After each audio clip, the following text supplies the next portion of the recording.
எப்பவுமே விருச்சிகம்னாலே ஒரு குழப்பம் தான். அந்த சந்திரன் நீச்சப்படுறதுனால குரு இவங்களுக்கு 5ஆம் பார்வையா பார்க்க போறாங்க. சந்திரனுக்கு உள்ள குணாதிசயங்கள் என்ன லாஸ்ட் மினிட்ல மாறி. அதனாலதான் பௌர்ணமி வழிபாடு, சித்தர் வழிபாடு இதெல்லாம் ரொம்ப நல்லது.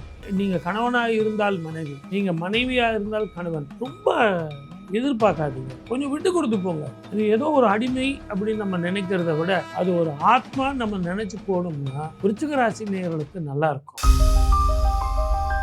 ரெட்ரோ ஆன்மீகம் நேயர்களுக்கு வணக்கம். நான் உங்கள் பிருந்தா சங்கர். இன்று நம்மோடு சிறப்பு விருந்தினராக இணைந்திருப்பது தெய்வீக ஜோதிடர் டாக்டர் பாலகிருஷ்ண ரெட்டி சார் அவர்கள். வணக்கம் சார். வணக்கம்.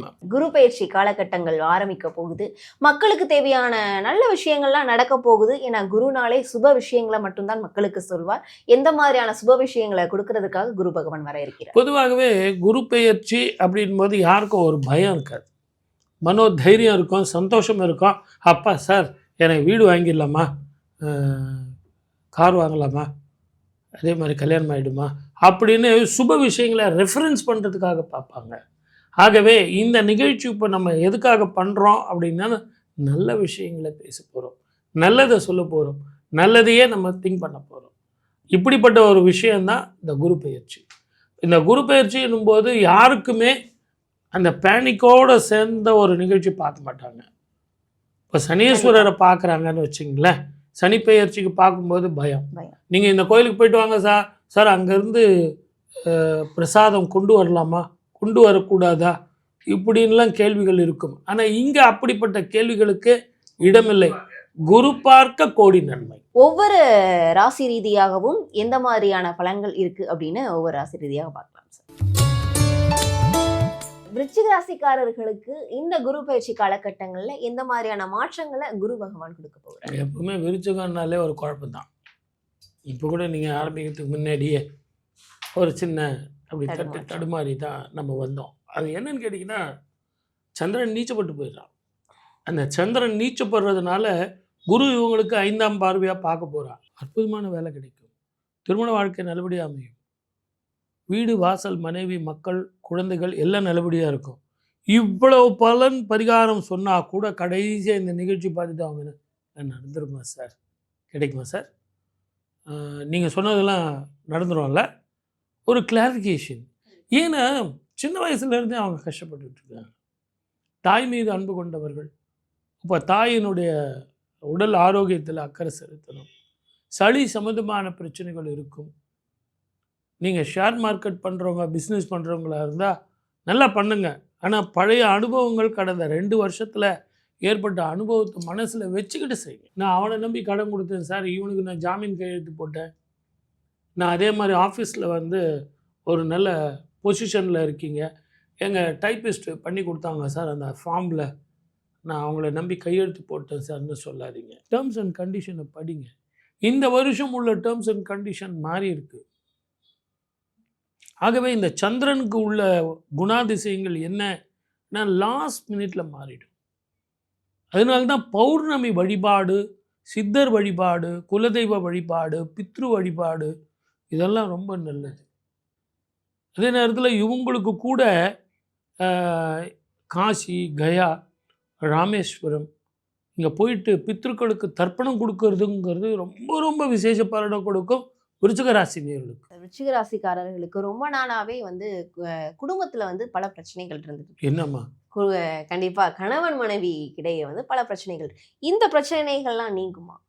இப்போ இவங்க ஜாதகத்தில் கணவன் மனைவி பிரச்சனையே எதில் வருதுன்னு வச்சுங்க, ஒருத்தர் மாதிரி கோபத்தில் வர்றதோ அல்லது வேறு பணப்பிரச்சனையோ மனப்பிரச்சனையோ வருதில்ல, அதீதமான அன்பு, அதீதமான பாசம், அதீதமான பங்க்சுவாலிட்டி, அதில் தான் இவங்களுக்குள்ள கோபம் வறுமையை ஒழிய ரொம்ப பாசத்துக்கு அடிமையாகும். அதனால் இப்போ நான் உங்கள் நீங்கள் கணவனாக இருந்தால் மனைவி, நீங்கள் மனைவியாக இருந்தால் கணவன், ரொம்ப எதிர்பார்க்காதீங்க, கொஞ்சம் விட்டு கொடுத்து போங்க. நம்ம கூட இருக்கிறவங்கள ஒரு ஆத்மா அப்படிங்கிறத நீங்கள் நினச்சிக்கணும். அது ஏதோ ஒரு அடிமை அப்படின்னு நம்ம நினைக்கிறத விட அது ஒரு ஆத்மா நம்ம நினச்சி போனோம்னா விருச்சிக ராசி நேயர்களுக்கு நல்லா இருக்கும்.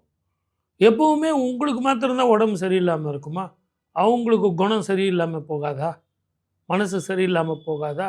ஆகவே அடுத்தவங்களையும் உங்கள் பொசிஷனில் வச்சு பார்த்தீங்கன்னா அது வேலை செய்கிற இடம் மட்டும் இல்லை, குடும்பம் மட்டுமல்ல, எந்த இடத்துல போனாலும் மன நிம்மதியோடு சந்தோஷத்தோடு வாழலாம். கண்டிப்பா அந்த குழந்தை பாக்கியம் இல்லாதவர்களுக்கு குழந்தை பாக்கியம் கிடைக்கும். கண்டிப்பாக உங்களுக்கு சத்சந்தானம், வம்ச விருத்தி, நல்ல குழந்தைகள், சத்ரு எதிரிகள் தொல்லை போகும், நல்ல வாழ்க்கை அமையும். ஆனால் டாக்டரை ஒரு முறை செக் பண்ணிங்க. அவங்க கூட உங்களுக்கு அயர்ன் அண்ட் புரோட்டீன் தான் தருவாங்க. அந்த ட்ரீட்மெண்ட் நீங்கள் எடுத்துக்கிட்டு குலதெய்வ வழிபாட்டுக்கு வந்து தீபம் போட்டு வழிபடுங்க. நல்ல குழந்தைகள், நல்ல வம்ச விருத்தி வந்து தீரும். கண்டிப்பா சார். இவர்கள் எந்த தெய்வ வழிபாட்டை இன்னும் மேற்கொண்டால் சிறப்பாக இருக்கும்? கிரிவலம் போகிறது ரொம்ப ரொம்ப உத்தம பலன் தரும்னு சொன்னேன். பானகம் தரணும், நீர் மோர் தரணும். அதுலேயும் உச்சி வேளையில் போயிட்டு நீங்கள் தர்றதுங்கிறது ரொம்ப ரொம்ப நல்லது. இரவில் நீங்கள் போயிட்டு மோர் கொடுத்தீங்கன்னா அவங்களுக்கு நல்லா இருக்குமா? பானகம் கொடுத்தா நல்லா இருக்குமா? உச்சி வேளையில் போயிட்டு நீங்கள் கொடுத்தீங்கன்னா அவங்க உடல் சூடு குறையிறதுக்கு அந்த பானகம் நல்லா இருக்கும்.